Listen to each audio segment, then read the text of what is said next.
That did not seem like a lot of excitement for a Friday afternoon. Happy Friday for me. Once I'm done with you guys, I'm done for the weekend. Happy Friday! Woo! Yes. All right, so let me get started. My name is Patty Grundy. Name's on the board. I work for the Wheaton Fund. Besides Isabel, has anyone heard of the Wheaton Fund? Oh, it's Sid, sorry.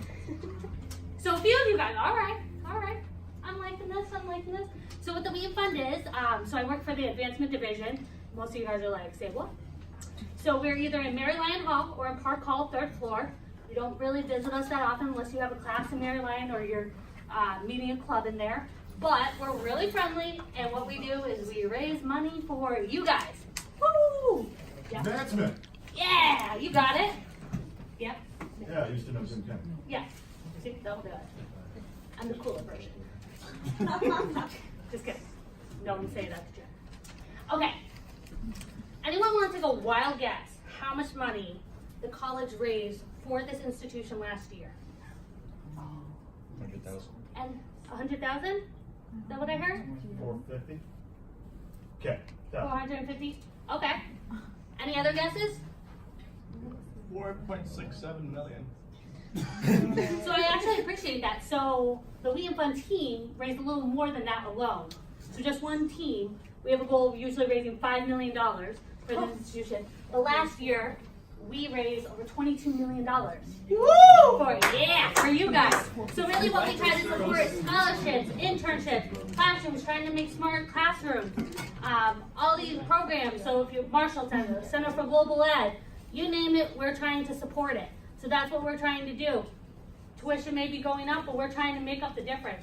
Usually on a yearly basis, each and every one of you gets a silent scholarship of at least $12,000 right off the bat. Hey Marcel, I was gonna say Marcel knows this. Marcel also worked for me. Yeah. We got a few of you guys. I don't need anything.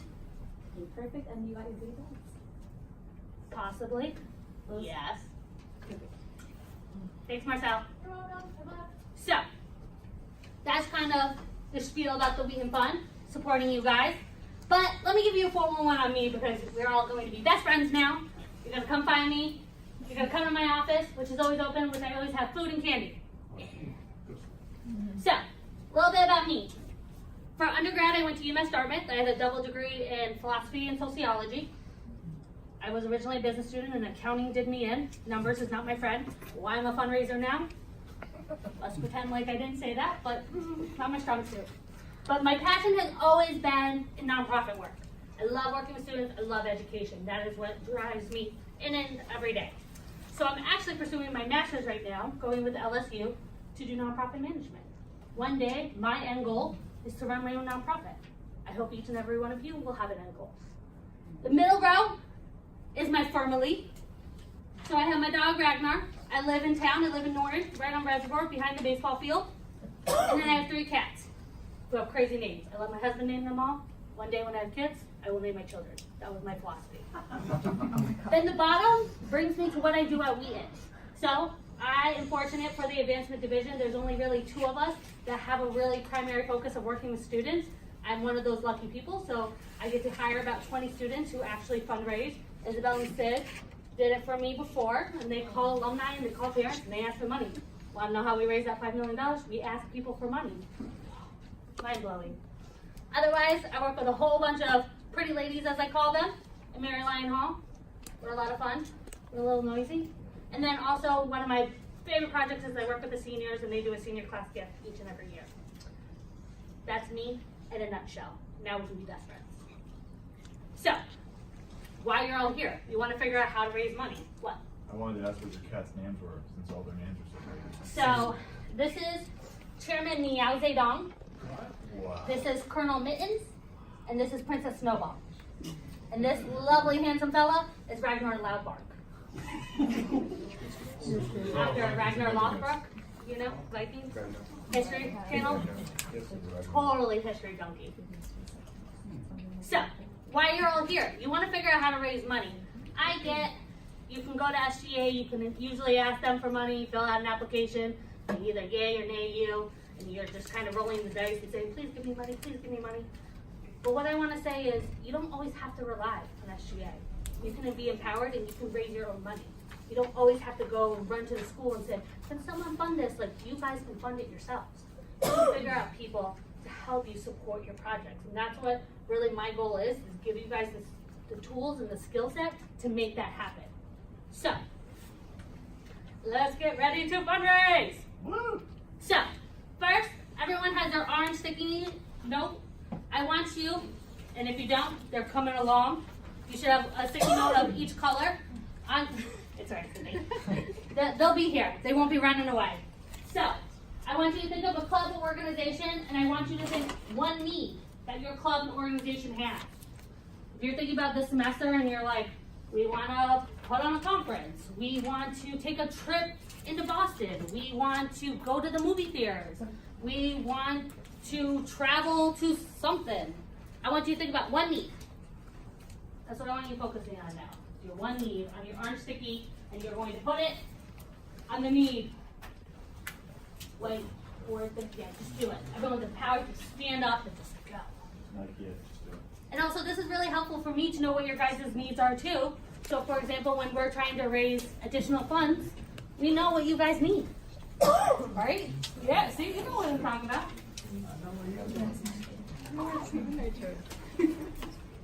Yeah. On my back. I can bring yours, but I need to buy the What's your kind of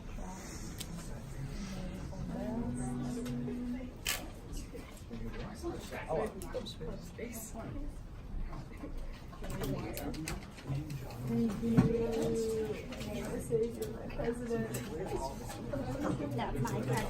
That's what I used to say to Bill. It's alright. You can be the one unique one. Oh, interesting. Which club? The Wire. Okay. Are you guys losing your space? We just, like, it just doesn't work out for us. We also have some people where the stairs don't really work out for them. For accommodation, yeah. So, yeah, we need a space. Good to know. I was gonna say, does anyone want to volunteer as tribute? Tribute, maybe. In that space. Money for food trucks? Mike? Okay. Can never go wrong with food. All right. I was gonna say, does anyone else want to volunteer as tribute? Yes. For our group, basically, we don't want to raise funds for ourselves. It's basically, we're trying to give back to the Greek community because we're the Greek Cultural Association. And we just want to raise funds for like an NGO in Greece. Hopefully it can help some immigrants or something like that. Like, this is what we want. I don't know if it's going to help them. Yeah. Hey, no, shoot for the stars. That's what I'm all about. Anyone else want to volunteer as tribute? Yeah? We want to do giveaways, so we need money for the prizes. Yes, you do. All right. So, next on your, one of the blue ones. Let's do green, actually. I like the color green. Right? How much do you think that is going to cost you, your need? Ballpark it. How much is this? Because I think that is one of the biggest things that a lot of people get stuck on when they're doing their fundraising plan is they figure out all the needs, but then they don't put a price tag to it. And you always want to guess more than what it really is going to cost. So, for example, when we're raising money for an internship, for example, say you guys have a $3,000 internship stipend that you get from the career services, we're trying to raise $5,000 from each person that we're saying, will you fund a student for an internship? We buffer it. Because want to know what? That almost gives us 2 internships to provide.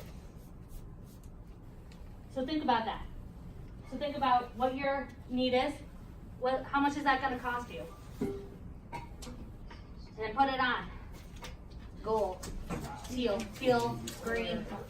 I was trying to color coordinate this little. I am a very busy man. So this is like one thing for hosting that we have here, since we're going to make sure So, I have a whole list of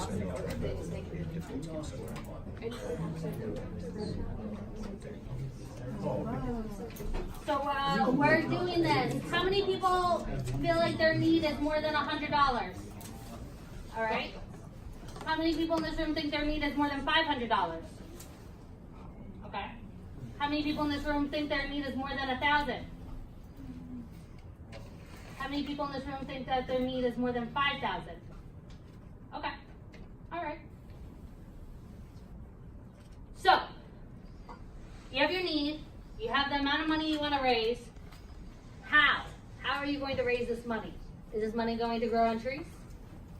You're like, I don't know. I have no idea how I'm going to raise this. That's why I'm here. Let me tell you how you're going to raise it. So there's many ways you can fundraise. How many people have done a bake sale? Bake sales. That's how I feel about bake sales. Us high school students used to like rip off the little fifth graders. Okay. But see, you were smart enough to think about who your audience was and who would pay for it. Offer me a job already. You know? You're thinking about these things. You know, if you went to a bake sale, you're in middle school going to the high school for a bake sale, they're gonna laugh at you, right? But you're like, oh, I'm gonna go to the younger kids. Maybe they don't know. They don't know any better. Especially after Christmas. Where everyone's flush. So, some of the ways. So a lot of times I feel like when I work with student groups, they immediately go to the bake sales, they immediately go, I want to put on an event. And I'm like, okay, do you realize, and we'll talk about this a little on, that costs money. And sometimes, a lot of student groups I've worked with spend more money trying to put on that event or bake sale than they actually raise. Tell me what the return on investment is. You know, yeah. That's a funny point because like people are usually scared of spending money. Yeah. But you have to spend money wisely to make money. Yes, that is correct. Yeah. A lot of times you do have to spend money, but you can be strategic about it, Exactly. about how you're going to spend the money. So, one of the things that most students don't realize, so how many people have heard of GoFundMe? How many people have heard of Kickstarter? How many people have heard of Indiegogo? I could go on and on. Did you know that We in College has its own crowdfunding website for you to utilize? Mind blown, right? So, little hint, guess who runs it for the school? This girl. Yeah. So, I want you to think about that. I want you to think about your need and your goal. You can submit an application and you could raise the money yourself. That is one way. So, you need to ask people for money in order to do that. Think about how you want to. Do you want to send them emails? Do you want to ask them in person? Do you want to call them on the phone? There are many different ways that you can ask people for money. It does not have to be a bake sale. It does not have to be an event. But no matter what you do, and we'll talk about this further, and how many people went to Anissa's presentation earlier about marketing your club? A few of you guys? Fundraising and marketing go hand in hand. Something that's catchy is going to catch on like wildfire. So for example, at the Wheaton Fund, we try to raise money at the beginning of the school year because money in sooner helps you guys, right? So what we did is we did Socktober. Everyone laughed at us. They're like, Socktober, ha ha ha. And for every $25 donation, you got a pair of customized Wheaton socks that we made. We got over 500 donors from that. We were like, I'll spend less than $5 for a pair of socks for people to give me $25, $100, $1,000, literally for a pair of socks. But it was about the philanthropy. So if you're thinking about this, if you're going to be spending money, think about what it's going to be, and don't necessarily only think about what you want. Fundraising, you have to have high emotional intelligence. You have to be able to have empathy. You have to be able to put yourself in someone else's shoes and say, will this resonate with them? Would they want to do it? If you ask 5 friends and they all say no, guess what? You're probably not asking them right. So, how, everyone with your blue sticky notes, I want you to think about how you're going to raise that money. Maybe you will do a big sale. Maybe you will do an event. There's nothing wrong with that. But just think about what those costs will be. So I want you to think about how you want to raise your, hypothetically, your money for food trucks, which could be costing you maybe $3,000. How are you going to raise that?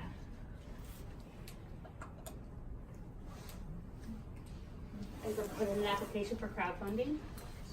Are you going to mail letters to someone? Are you going to go around to faculty members and ask them? Or staff members? Are you gonna go to local businesses and ask them to sponsor? Are you gonna use your skill sets that you have? For example, if anyone is an artist in this room, are you going to make art and sell it?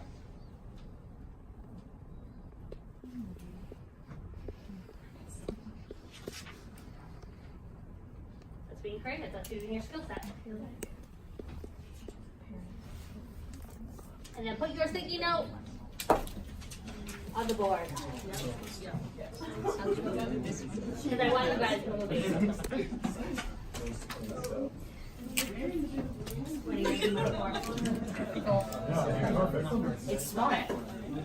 Don't make no conference. The trick is we don't get the unit cost or else put the number. Throw it about there. Street wall, Advil. And you need the money for the transportation to the conference? Okay. The actual fee for it. Okay. Yeah, but see, if you fundraise for it, you could use that money for something else. You know? Like, I feel like if I heard like, oh, it's all this to a conference, I'm like, wow. Yeah, I wanna have like, taco night with friends, you know, like, where you're like, where's the added value? Where's this? So I thought I was going to faint, which has happened before, but then my whole body was shutting down. I was having trouble talking and moving my hands, but I wasn't out more about the conference. It lasted for a little while. It was going away once Andrew and Sarah here, but I'm okay, so they really All right. didn't take me. So, you figure out who are you asking for money? Who are your people? Are you asking me for money? I feel like every student who has ever asked me for money for their club, I've always given. You guys gotta go to advancement. We're all bleeding hearts over there. So figure out who you're gonna ask. You're gonna ask your parents. You're gonna ask your friends. Are you in any groups outside of VN? Like, are you part of a church? Are you gonna ask your church? Think about who? Put it on the board.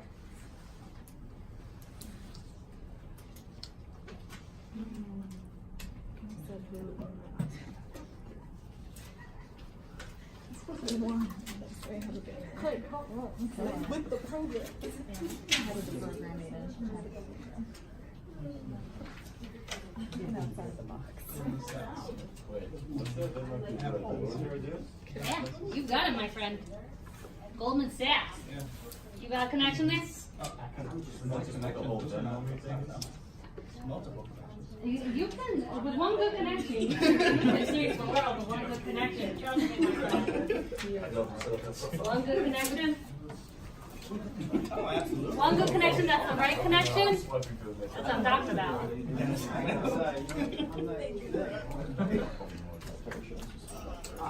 Feels guilty just doing I get to say hi to you guys. How's it going? Maybe make friends.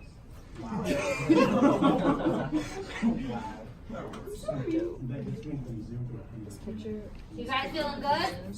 You guys figured out your needs, how much you're raising, who you're, all right.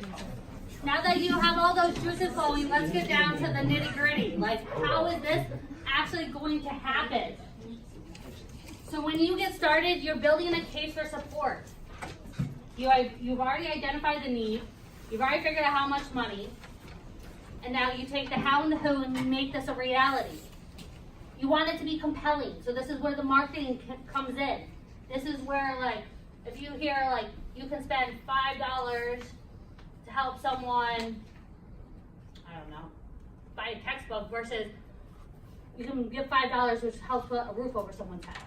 Which one are you giving $5 to? The roof, right? You're hearing that need. You're hearing that, like, ooh, imagine if I didn't have a roof. You're not thinking, imagine if I didn't have a textbook, I'll go to the library. I'll go pawn one off my friend, right? But like, when you have that need and you figure out how to sell it, that is what building your case for support. And in that case for support, you call to action. So I want everyone to stand up, raise your hand, right hand, and say yes.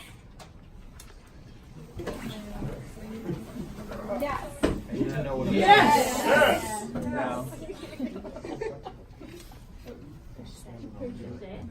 Yeah. Yeah. Everyone good? Alright, sit down. What was your call to action? What did I just make you do? I asked you to stand up, I asked you to raise your right hand, and I asked you to say yes. And guess what? Every single one of you did it, did you not? Why did you do it? Because you told us to. Because I told you to. Because I'm a person of what you would think is authority in this room, right? I'm the expert.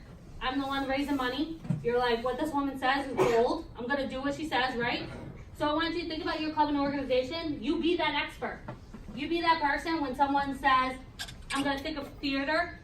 Oh, you need to go talk with Isabel. She is like the theater guru on campus. Anything about theater, she will know. You become that expert. Because why not? When you become that expert, and then you ask someone to step forward and donate $5 because you're going to blah, blah, blah, blah, blah, whatever your spiel is, they're going to do your call to action because you're the expert. They're going to listen to you. You're the person of authority there. So that's what you have to do. You have to own your stuff. That word, but you know what I'm trying to say. Yeah, exactly. So figure out what your call to action is based off of your case for support. And you're going to set that budget. You know how we were talking about, yes, you can do the event? Do this ahead of time. Think about how much money you want to invest in getting money. For us, at the college, we look at how much money we want to raise, and then we say we need to spend X amount, whether that be events, whether that be printing materials. Think about what you're going to be investing in and have that money up front. Don't say, I'm going to raise the money and then pay myself back. Guess what? You're not going to pay yourself back. You'll be lucky if you break even. And then you're going to be right where you started, where you said, I just spent more money than I had, and I didn't reach my goal. And at the end of the fundraiser, evaluate. Did you raise enough money? Did you want to raise more? What could you have done differently? So identify your timeline. Fundraisers don't have to happen overnight, but have your end goal in date. Figure it out, then work backwards. Say, so for me, June 30th, that's my day. $5 million, June 30th, no ifs, ands, or buts about it. Like, that is my goal. Then what I do each and every month, I'm going to get X amount of donors and X amount of dollars, and I'm tracking it along the way. When I come short one month, I go, okay, what did I do wrong? What can I change? How can I make up the difference? Because at the end of the day, that $5 million needs to happen. And that's how you guys need to think about it. Whatever your goal and your need is, you need to be like, this needs to happen. If you're kind of like wishy-washy, like, oh, this would be great for it to happen, you're not going to raise the money. I can tell you right there up front. You need to own it, live it, breathe it, do it. Okay? So, how are you going to share the news about your fundraiser? Are you going to have something catchy? Are you going to have a tagline, a slogan? Let me tell you, that works. How many people buy Nike products? Anyone? Maybe it's just my age. Like, just do it was ingrained in my mind growing up that I was like, oh, I need my Nikes. Each and every school year, Dad, will you buy me a pair of Nikes? Just do it. It's gonna make me faster. Think about what you're going to do, right? You want to figure this out ahead of time. Are you chalking? Are you using Engage? Are you sharing it on the listserv? You figure it out, you blast it out. That when someone sees your name, they say, whew, I know what they're emailing about. You want to get to that point because usually something needs to be done at least 7 times for someone to respond. 7 times. So when you see Patty Grundy 7 times, you're going to be like, she's asking me for money. I'm just going to do it so she stops. You want to get to that point.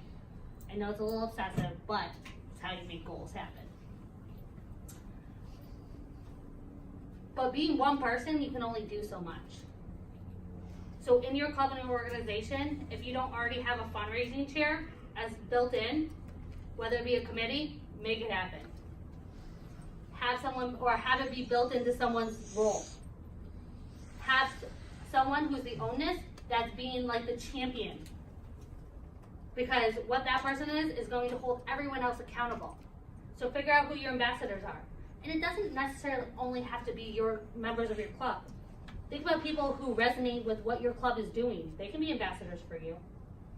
So for example, like, the only people, I don't only ask alumni for money, we ask parents of alumni, we ask current parents, we ask friends of the college, we ask people who have utilized our services. Broaden your network, and then usually what we do, you find the influencer in that group, the person that is going to help open doors. Every club has one. Every classroom has one. There's always the person that person walks in the room like, ooh, I'm gonna go stand next to that person. Yeah. Know who the influencers are. And then start asking for money. This is one of the hardest things. So I want you guys to pair off right now. And what I want you to do is I want you to sell with your, think about a case for support. I want you to go to someone right now, look at them, ask them for money. Could be $5, could be 10. You can decide. Just ask. That is one of the hardest things, is to actually ask someone for money. That's me going around and saying, will each of you donate $5 right now? Will you donate $5 to help the Lean Fund, to help support scholarships? Imagine if your best friend couldn't be here today because they didn't receive that scholarship. Would that change your Wheaton experience? You're like, oh, I'm thinking about it. Like, I'm on the spot. Like, I don't want to be on the spot. I'll just give you the $5. Will you walk away from me, right? So everyone find a partner. Ask them for money. Claire? Oh,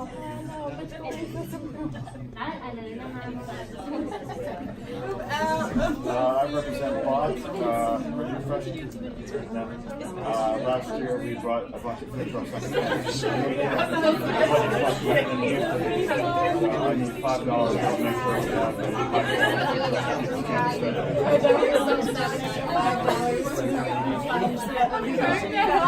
these presentations to help students like me learn how to do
I'll give you 10.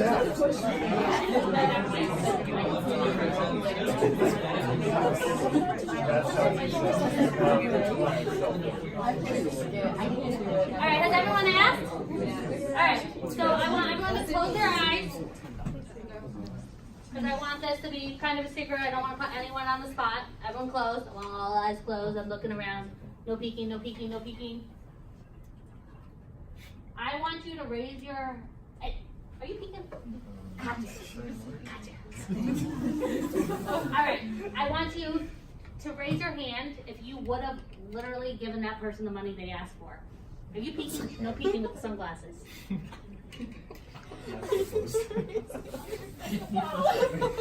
Alright, hands down. Alright, open up. So, let's just say, not 100% of you guys raise your hand, which means you gotta work on that call to action, building that case for support. However, there were a few people that did raise your hands, which means I got your names, I know you're philanthropic, I'm gonna be hitting you up for money. No, I'm just kidding. But that is one of the hardest things, I will say, is asking someone for money. It doesn't come naturally, it comes with practice. The more you do it, the easier it gets, trust me. But donate yourself. If you're doing a fundraiser and you did not donate yourself, shame on you. You gotta believe it. So, does it make you guys feel better? So, I go around, I ask people for money. Each and every paycheck, a portion of my paycheck comes out and goes to you guys. Goes to the Wheaton Fund. Because I own it. I believe in you guys. I know a lot of you, and I know how you're going to change the world. And I wish that someone supported me when I was in college.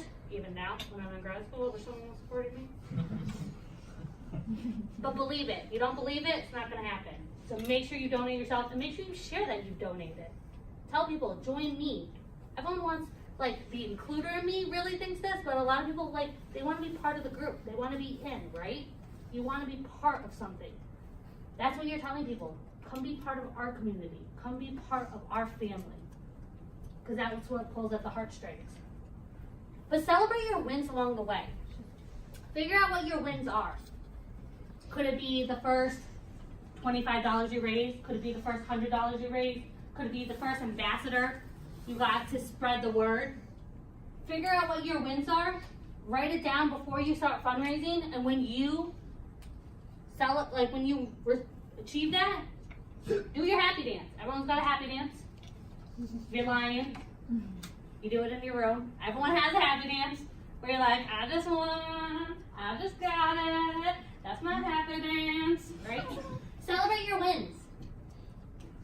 Because that's what keeps the momentum going. That's what makes you want to keep fundraising.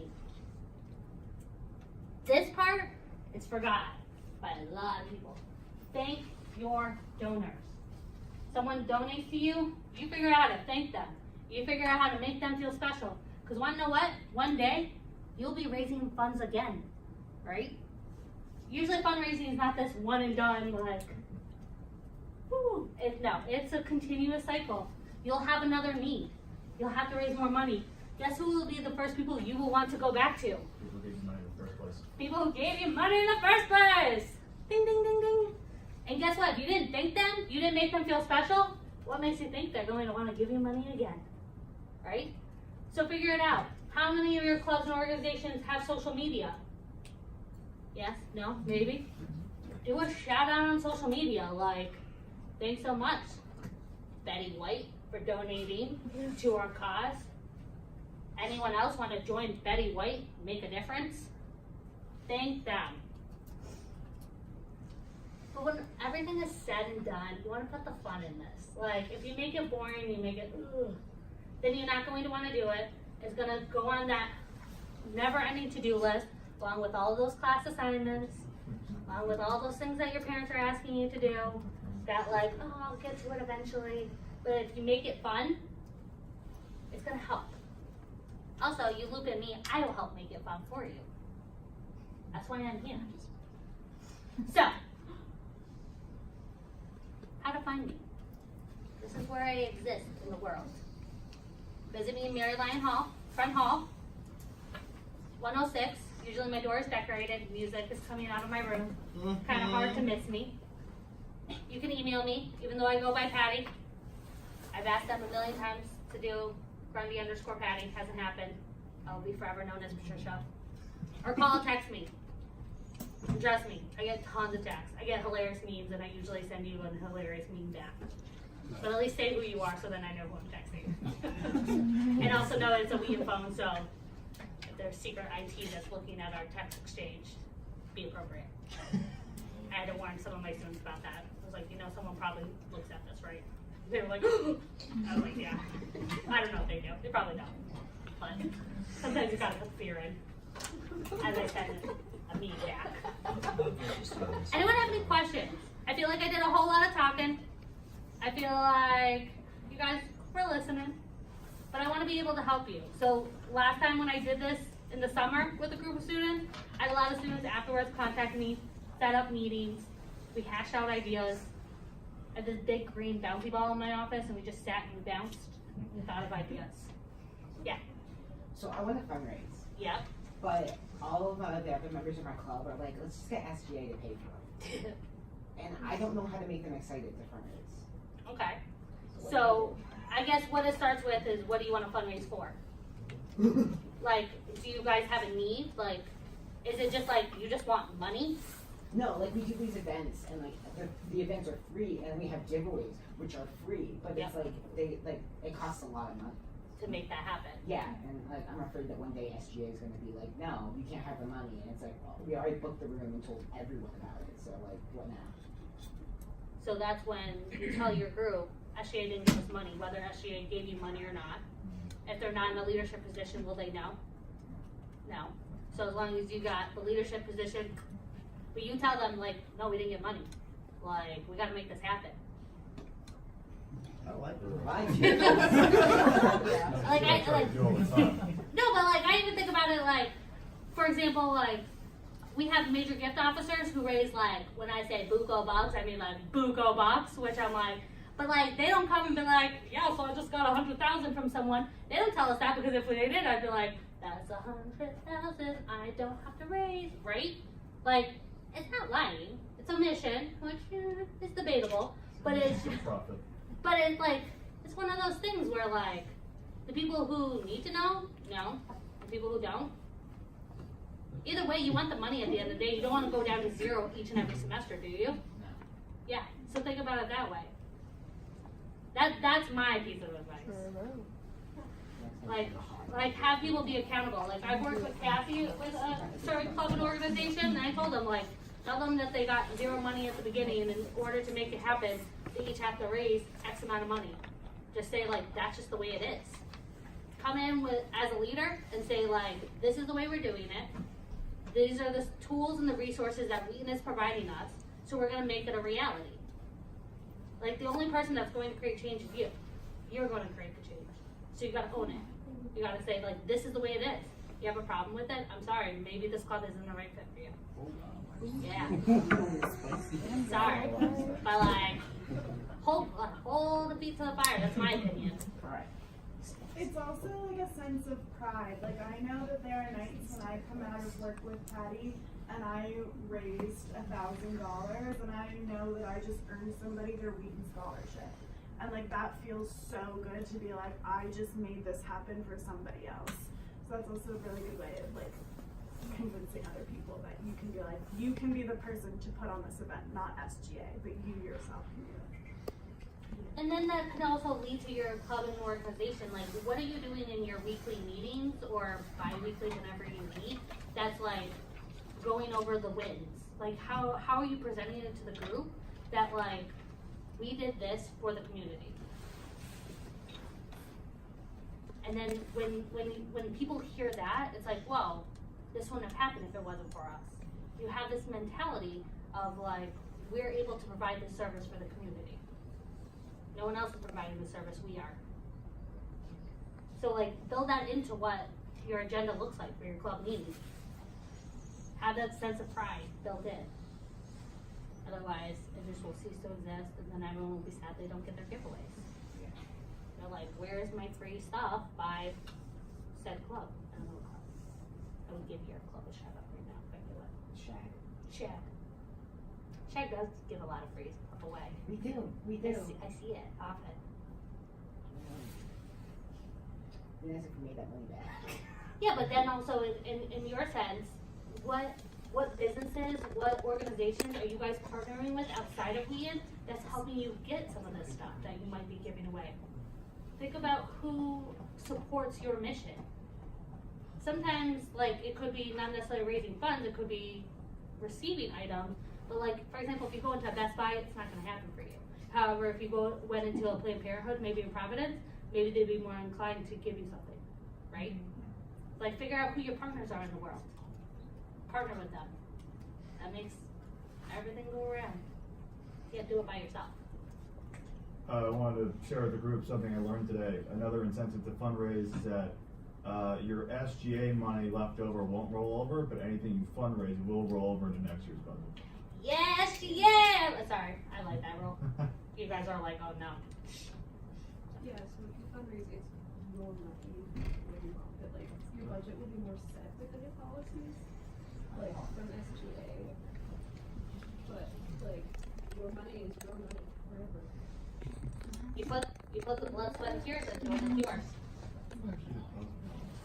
You bring it to, I know, I'm a student mentor, and I have to help you. Very nice. Nah, you don't bring it to us. So, We have our own, yep. Do you know where they drop it off? It's like the cash bag? Cassie knows this stuff. So there are two places you can bring it. First is if you bring it to the second floor park hall, as long as it's clearly labeled, they'll take it. Depending on what it's being raised for, if it's going directly into your club's account, you just put in your code and club information. If it's going into the charitable causes account, which is great for the college to be able to track if you're raising money for outside organizations. You can also bring it to the second floor park hall. You can also bring those bags to Hawthorne Hood after hours. There's a safety drop box right next to the off-campus mail service. Cool. Yeah. So speaking about actually like getting the money with fundraising, I always like, so once again, hate to admit it to you guys, as part of sale, you cannot use Venmo, not sanctioned. Sorry. But when you're a senior, you can with me. I work the connections.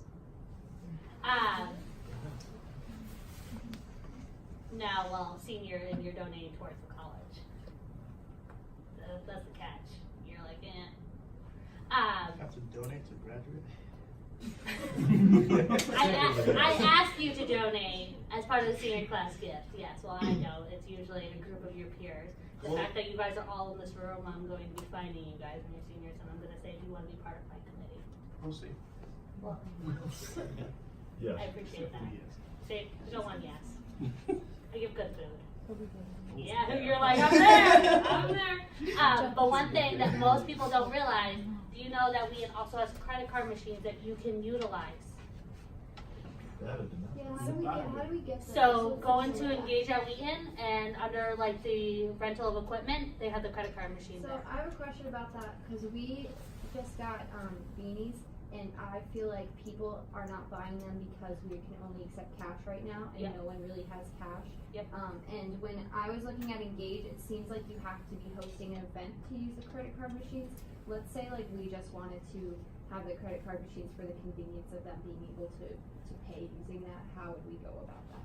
I would probably, my recommendation is that I would book it, you would probably have to like do, it's not like you can just hold on to the credit card machine, Yeah. but maybe you set up times like, we're going to be in the library from 5 to 7 on this day, you blast that out so everyone knows, and it doesn't have to be the library, it could be in Chase, you could be anywhere, and that's when you would request it, so you don't necessarily have an event, but you have a time. Okay. I think that is what sales is looking for, because they don't want you to hold on to a machine for a week.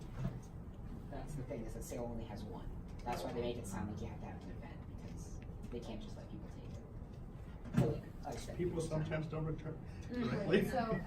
So then with that in mind, I feel like Wheaton makes it pretty hard to accept other forms of currency, and like what's the solution with that? Can we do like?